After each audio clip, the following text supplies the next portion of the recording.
ഇവിടെ കൂടിയിരിക്കുന്ന veterans, air force, navy and army veterans, ladies, children, എല്ലാവർക്കും എൻ്റെ നമസ്കാരം.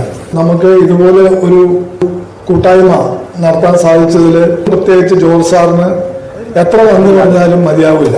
നമ്മള് ഡിഫൻസ് വെറ്ററൻസ് സാധാരണ പറയുമല്ലോ, whether it is OG, white or blue, we are one. നമ്മുടെ ലൈഫ് സിംഹഭാവവും നമ്മുടെ ചെറുപ്പം നാടിന് വേണ്ടിയും ഫാമിലിക്ക് വേണ്ടിയും ഒഴിഞ്ഞു വെച്ച് ജീവിച്ച ഒരു ആൾക്കാരാണ് നമ്മൾ. നമ്മൾക്ക് ആകെ കൈമുതലായിട്ടുള്ളത് നമ്മുടെ ഇന്റഗ്രിറ്റിയാണ്. ഇന്ന് നമ്മളെ സംബന്ധിച്ചിടത്തോളം ഈ ജീവിതം ഭാവിയിലും നന്നായിട്ട് സ്വന്തമായിട്ട് ജീവിച്ചു പോകണം. AFA പറ്റി പറയുകയാണെങ്കിൽ, ഞാൻ ഈ AFAയിൽ വന്നിട്ട് കൊല്ലങ്ങൾ കുറയായി. ഈ അടുത്ത ഒരു 5-8 വർഷമായിട്ട് AFA ഒരു ഫീനിക്സ് പക്ഷിയെ പോലെ ഉയർന്നു വന്നിരിക്കുകയാണ്. അതിന്റെ പിന്നിൽ പ്രവർത്തിക്കുന്ന president, secretary, treasurer, core committee മെമ്പേഴ്സിനെ എത്ര അഭിനന്ദിച്ചാലും മതിയാവില്ല. എയർഫോഴ്സ് അസോസിയേഷൻ സ്പർശിന്റെ കാര്യത്തിൽ സോൾവ് ചെയ്തിട്ടുണ്ട്. അതിന് നമ്മുടെ വെറ്ററൻ മനീഷ്, ജ്യോതിഷ് കുമാർ, അവരെ എത്ര പുകഴ്ത്തിയാലും മതിയാവില്ല. അവരുടെ മാക്സിമം സമയം ഈ വെറ്ററൻസിന്റെ പ്രോബ്ലം സോൾവ് ചെയ്യാനായിട്ട് ഒരു ലാഭവും ഇല്ലാതെ അവർ പ്രവർത്തിച്ചുകൊണ്ടിരിക്കുകയാണ്, ഇപ്പോഴും പ്രവർത്തിക്കുന്നത്. അതുകൊണ്ട്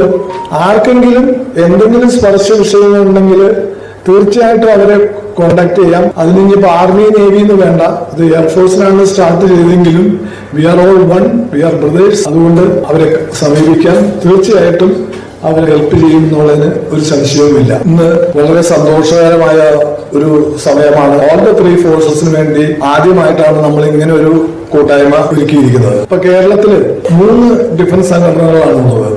നമുക്ക് രാഷ്ട്രീയമോ, ഒരു നേരത്തെ പ്രസിഡന്റ് പറഞ്ഞ മാതിരി മതമോ രാഷ്ട്രീയമോ കളറോ അതൊന്നും കാസ്റ്റോ ക്രീഡോ ഒന്നുമില്ല. നമ്മൾ അങ്ങനെയാണ് ജീവിച്ചു പോന്നിട്ടുള്ളത്. ഇനി നമുക്ക് അതിലേക്ക് പോകാനും പറ്റില്ല. നമ്മുടെ ബ്രദേഴ്സാണ് അവരെല്ലാവരും. നമ്മുടെ വെറ്ററൻസിന് വേണ്ടി മാക്സിമം ചെയ്തുകൊണ്ടിരിക്കുന്നതാണ്. ഇൻസിഡന്റലി ഈ 3ന്റെയും രക്ഷാധികാരി ഞാനാണ്. എന്നെ സംബന്ധിച്ചിടത്തോളം whether it is OG, white or blue, servicemen എന്ന് പറഞ്ഞിട്ടുണ്ടെങ്കിൽ ഒരു ഫാമിലി ആയിട്ട് കാണുന്ന ഒരാളാണ്. എല്ലായ്പ്പോഴും പലരോടും പറഞ്ഞിട്ടുണ്ട്, when you are in a position you can help somebody, you will not be in that position forever. Tomorrow you will be out from that position. അതുകൊണ്ട് നിങ്ങൾ ഇരിക്കുന്ന പൊസിഷനിൽ നിങ്ങൾക്കൊരു എക്സർവീസ്മാൻ എന്തെങ്കിലും ഹെൽപ്പ് ചെയ്യാമെങ്കിൽ യു ഡു ഇറ്റ്. അപ്പൊ നമ്മളെ എത്ര നന്നായിട്ട് ആൾക്കാരെ ഹെൽപ്പ് ചെയ്യാൻ പറ്റുമോ, എത്ര ലളിത ജീവിതം നയിക്കുന്നു, യു വിൽ ബി റിമെമ്പേർഡ്. ഞാൻ എപ്പോഴും പറയുന്നുണ്ട്, എല്ലാവരും പരസ്പരം അങ്ങോട്ടും ഇങ്ങോട്ടും സഹായിക്കുക, സ്നേഹിക്കുക.